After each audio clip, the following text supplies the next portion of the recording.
Hello and welcome to the Public Global. I am Ajay Prakash. In our society here in India, in the last 10, 12 years, I have seen two very distinctive behavioral changes. The first one is related to misinformation and disinformation. How misinformation has been gradually increasing and affecting the lives of all of us. And you can imagine if adult people in the country can fall prey to disinformation, then the life of our children is going to be very, very tough. The second thing which I want to discuss is how all of us have started to accept corruption as a way of life. Today, when a Vinod Tavade gets caught with a bag full of money, there's hardly any hue and cry. Maybe a breaking news for half a day, and then everyone forgets about it. And many people, like one of my friends, when I told him about this incident, the answer was, "Oh, don't worry, everyone in India is corrupt." And whenever there's a corruption case involving politicians or bureaucrats, it's the primary job of the media to bring those stories to the public. If the media doesn't do its job, the public will never come to know how corrupt our bureaucracy or politicians are. As I see it, the first one is the trust on news channels. In the good old days, we only had Doordarshan, and whatever the newsreader would say, we would believe it. And probably now and then we would go to the our transistor or radio sets and hear All India Radio. But we never had that feeling that the news could be wrong. However, what has changed, and especially during the last 10 years of the Modi regime, our trust on news coming out of whether it's social media channels, YouTube, or even on the WhatsApp group. The belief on news has gone down, our trust has gone down. We never believe that what we are hearing would be correct unless we try to verify it. And here I'm leaving aside the Bhakt friends whose only job is to believe the fake news and spread it without even giving a thought. And this is not without any reason. The World Economic Forum this year in January published a report titled Global Risks 2024. Disinformation Tops Global Risks 2024 as Environmental Threats Intensify. They say that misinformation and disinformation are biggest short-term risks, while extreme weather and critical change to Earth system are the greatest long-term risk. According to this report, India has the dubious distinction of topping the list where misinformation and disinformation is the highest. You can see this map, and in the world, only one country is shown in red, and that is India. United States comes at sixth position, United Kingdom at 11, and Indonesia at number 18. The report further notes that whenever there's an election in India, the misinformation and disinformation campaigns increase.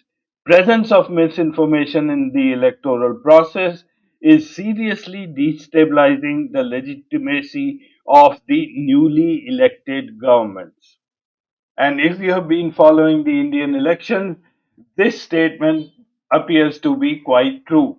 You may remember, forget anyone else, none other than our Prime Minister Modi had gone around the country saying all sorts of things which were totally baseless, misleading, and at times they were real lies. This is some data that all of you should be aware of. This graph shows what percentage of people in which age group are accessing the social media. Since mobile technology has become cheaper, these numbers are really going to increase in the future. 17 to 15 to 17-year old, 76% of our kids use social media. 18 to 25, 78%, 26 to 35, 65%, and then the numbers drop. 36 to 45, 44%, 46 to 55, 29%, and 56 years and older, only 15%. Just observe the black line, which peaks in almost all the cases. These guys are on 6 to 9 social media platforms like Twitter with X, Facebook, Instagram, and LinkedIn, and many others. And with this data in hand, the BJP was very quick to respond and take advantage of the situation. Since the bulk of the voters were in the first three groups, they were either voters or they would become voters in the next 4 to 5 years. So that was the target group for the BJP. And incidentally, this group's shifting habits of being online all the time and not going back to the old style of getting knowledge through newspapers, magazines, or books, the situation became ideal for spread of misinformation and disinformation. And that's how the BJP IT cell came up, and they started targeting this group. The situation became more worse when these group of people came from the villages or from underprivileged sections of our society. They had no means to verify the information and started believing in what was dished out to them. Not only did these guys believe in this information, they started to forward it to all their friends and relatives because technology prices kept dropping, internet data became so cheap, and mobile phones were available for less than 5,000 rupees. So this whole group of people, maybe about 20, 30 crores of them who keep voting for the BJP, are the people where intelligence was induced to them through misinformation and through use of technology. And therefore, the narratives such as Hinduism khatre mein hai, that is, Hinduism is in danger in a country where the Hindu population is about 80%, everyone believed it. And not only believed it, they spread it around. And if you believe that this phenomena will go away soon, I suggest you think again. In my opinion, it's going to be around for a while, maybe 30, 20, 30, 40 years, because this generation which has started this, it will stay with them till they become very old or they exit out. I think Amit Shah was not wrong when he said that they are here to rule India for 50 years. He had his strategy already worked out. Now I come to the second part of today's episode. I believe that we Indians have started to accept corruption. It doesn't bother us anymore. The usual answer is, "Okay, it's all around. Everyone does it. So why bother?" Even if one is not corrupt, there is little he or she does to oppose corruption. This is how the world sees us as far as corruption is concerned. This data is from Transparency International, where they bring out a corruption index rank every year. Out of the 180 nations studied this year, India is ranked at 93. As you can see, there was a sudden jump in the corruption perception from last year when it was only 85.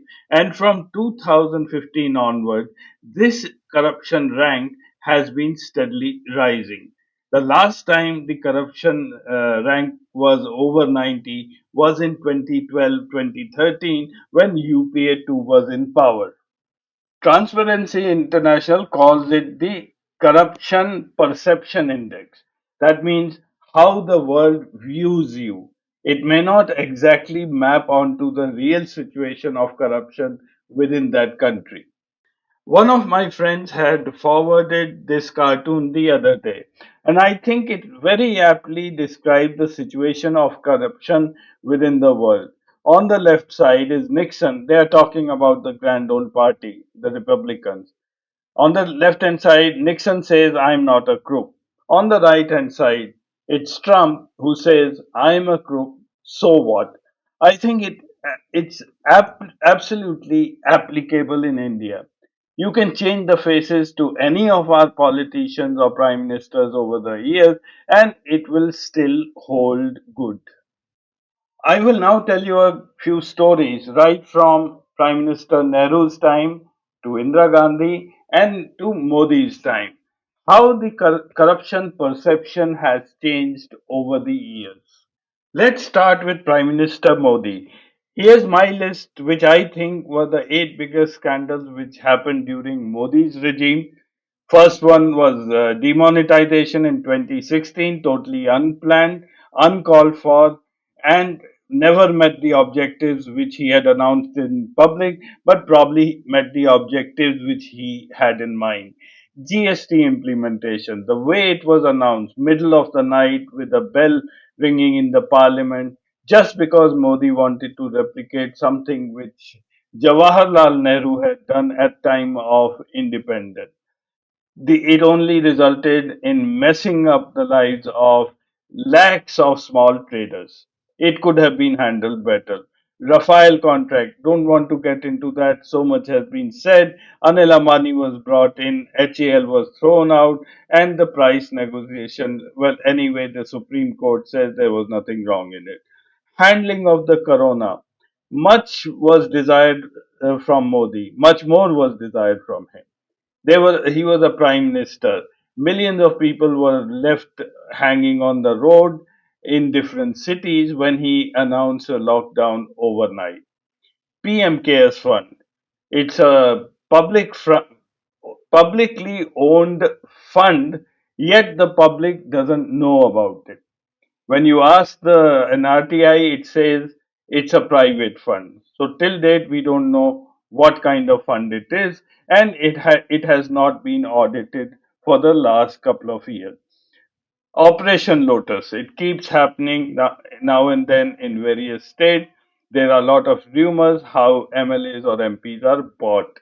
And electoral bonds. That's one of the biggest scandals of Modi's time, and that's probably one of the reasons why our rank in Transparency International's corruption index has increased. And lastly, the EVMs. Still fighting, still we want to know what's happening with the electronic voting machines. I'll talk of two cases of corruption supposedly done during Nehru's time. The first significant corruption case in independent India was called the Jeep scandal of 1948. V.K. Krishna Menon, the then High Commissioner of India to Britain, disregarded convention and signed an agreement for the acquisition of 80 lakh worth of army jeeps from a British company. Despite the majority of money being paid up in advance, the army only received 155 jeeps. It was alleged that the then Prime Minister Nehru coerced the government to accept these jeeps. The second well publicized case during Nehru's time was the Mundra scandal, which came to light in 1957, which involved the life insurance corporation at that time purchasing ailing company shares for rupees 12.4 million without the consent of the investment committee. Calcutta based industrialist and stock speculator Haridas Mundra persuaded the government owned LIC to invest in shares of six of his struggling companies. T.T. Krishnamachari, the country's finance minister, resigned as a result of this Mundra affair, and according to allegations, LIC lost most of the money. Now, this case was pursued in Parliament against the liking of Nehru by none other than Feroz Gandhi. The last scandal today I'll talk about is during Indira Gandhi's time in May 1971 when a person named Rustam Sorab Nagarwala allegedly imitated Prime Minister Indira Gandhi's voice over phone, called the manager of State Bank of India branch in Delhi and asked for 60 lakh rupees. Nagarwala then went to the bank, took the money of the cashier and ran away. Later, Malhotra, who was the manager of the bank, went to Prime Minister's residence to get a receipt signed. but was informed that no such request was ever made. Malhotra informed the police. Nagarwala was caught, and he confessed to his crime. He was convicted in a 10-minute court trial.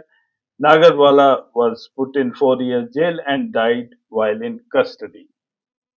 Whether it was Nehru or whether it was Indira Gandhi, scandals have happened. The only difference from then and now is whenever a case of corruption had emerged, the governments of the day took action. Sometimes it was strong action, sometimes it may have been a whitewash and nothing came through, like in the Bofors case, but then to show the public, action was always taken. Unlike today, when there are a large number of accusations against the Modi regime, never any action is taken. Even if you go to court and the court gives a verdict, it doesn't amount to any serious action against the regime. Thank you very much for watching.